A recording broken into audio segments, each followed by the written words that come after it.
Nous sommes de l'ONG Acorec. Entendez par Acorec agir contre le réchauffement climatique.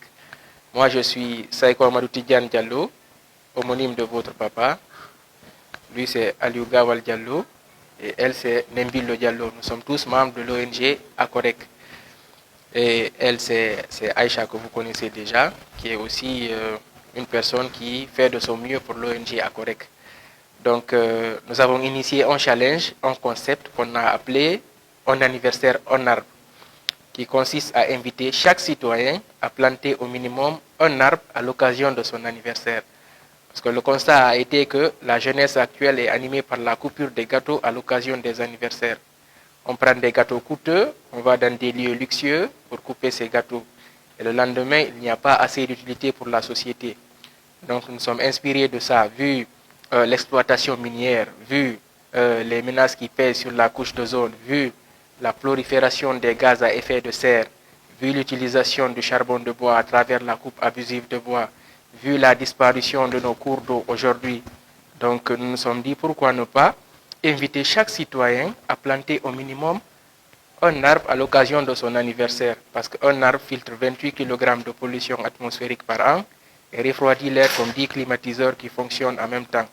C'est un abri pour les oiseaux et c'est un habitat pour d'autres espèces. Ça encourage la pluviométrie, ça absorbe le gaz carbonique que nous rejetons et ça nous procure ce qu'on appelle l'oxygène. Donc c'est dans ce sens, nous nous sommes dit, depuis que l'initiative a été créée, nous avons voulu que vous participiez au challenge. L'année passée, par exemple, vous étiez à Dakar, on n'a pas pu vous avoir parce que vous étiez là-bas. Donc cette année, nous nous sommes dit de profiter de l'occasion pour que vraiment vous puissiez planter un arbre à l'occasion de votre anniversaire. Hadja déjà, Aïcha l'avait donné comme cadeau un arbre qu'elle a beaucoup apprécié. Elle suit un peu les activités que nous faisons et nous voulons vous aussi que vous participez au challenge. Donc c'est l'objet de notre visite aujourd'hui et ainsi vous dire bonjour et vous souhaiter joyeux anniversaire encore une fois, au nom de mes collègues et moi. Au-delà des initiatives que les associations ou les individus peuvent prendre, on a besoin de politique publique qui doit justement engager la Guinée dans la lutte contre le réchauffement climatique. La Guinée est réputée être un pays verdoyant, un pays qu'on a qualifié tantôt le château d'eau de l'Afrique de l'Ouest, où les plus grands fleuves ouest-africains prennent leurs sources, mais également il y a des milliers de cours d'eau qui sont menacés pour certains de disparition. Et il n'y a pas une gestion rigoureuse de l'environnement, de l'exploitation des sols. Ensuite, c'est vrai que les mines constituent un danger, mais au-delà, l'agriculture sur l'île, sans une jachère suffisante, avec naturellement la coupe abusive du bois, non seulement le propre d'énergie domestique, mais également pour la fabrication des briques, mais également pour le charbon et même pour le bâtiment. S'il n'y a pas une gestion qui puisse garantir le renouvellement de la flore et la protection de la faune, naturellement, il y a beaucoup de préjudices qui peuvent être causés à l'environnement. Au-delà des initiatives prises par des associations ou par des individus, par des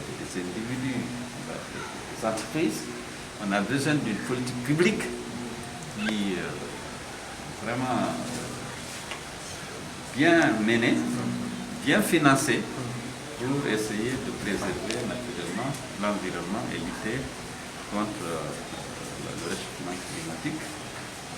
Bon, je pense qu'au niveau international, il y a beaucoup de décisions qui sont prises. Nous sommes toujours fiers de participer aux réunions de la COP 21, 22, 23.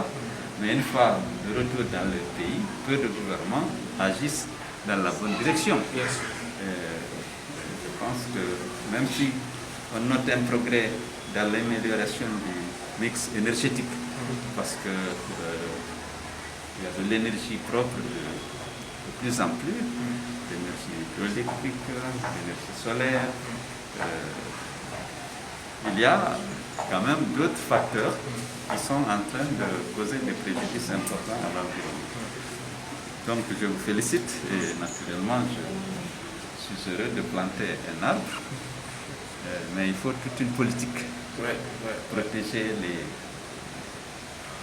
bassins versants, pour protéger les cours d'eau, pour protéger la faune et la flore, parce que les forêts ont disparu, beaucoup de forêts qui ont été classées entre les deux guerres n'existent plus dans beaucoup de régions, dans beaucoup de préfectures, parce que soit les forêts ont été vendues, et parfois par les administrateurs territoriaux, et rien n'a été fait pour les protéger. Il y a une menace sérieuse qui pèse aujourd'hui sur les forêts classées.